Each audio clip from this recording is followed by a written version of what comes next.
The scene unfolds before me, yet I seem to be the only one who pays it heed.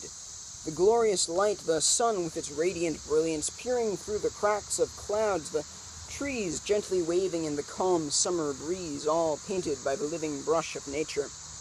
Now, it is not that I am the only one who can take a step back and see this painting of God unfold before him, but rather it is that I am the only one who listens to the chirp of the crickets, to the buzz of the cicadas, to the soft songs of the birds, and to the gentle whisperings of the wind, and does not think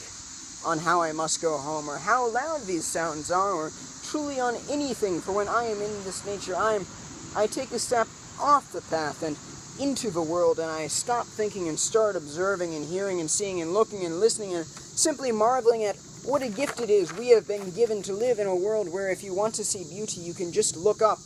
look out, and you will find it. That we live in a world where raw life surrounds us, and all we need to do to marvel in the glory of nature is to take down those windows that we always have around us when we are in the car or in the house or simply walking down the street, to take down that barrier that separates us from the real world, from this world of life in which we live but which we ignore and simply walk by, for all too often we do not truly live in this world, but instead we merely exist in it,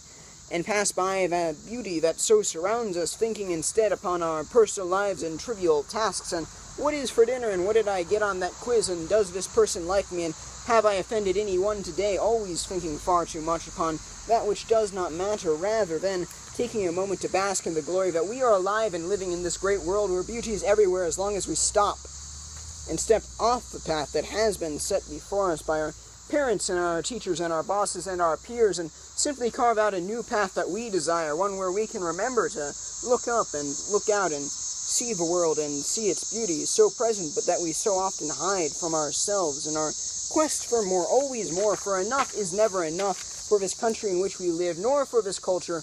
which we did not choose, but which we were thrust into, in which success is not happiness and satisfaction, but making more money than someone else and buying new things rather than using the old ones which work just as well, for we are always told more, more, more, and we do not take that step off the path and realize how ridiculous it is to always need more, for enough is surely enough, but instead we just keep going for more, always more money, more things, more stuff, but never more happiness or more satisfaction or more time or more nature or more fun, just more work and more grades and more perfect, even though perfect can never be reached, but we just go along with this path not knowing where it leads, simply following, ever saying to those who always demand more that enough is enough, and you can focus on your money and you can focus on your things and on your stuff, but I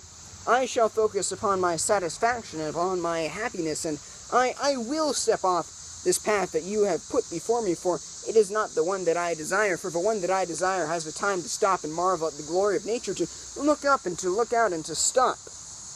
and smell the roses and see the flowers and hear the chirp of the crickets and the buzz of the cicadas and the soft songs of the birds and the gentle whisperings of the wind, and to take a look at the sun peering through the clouds, and to stop for a while and not just exist but live.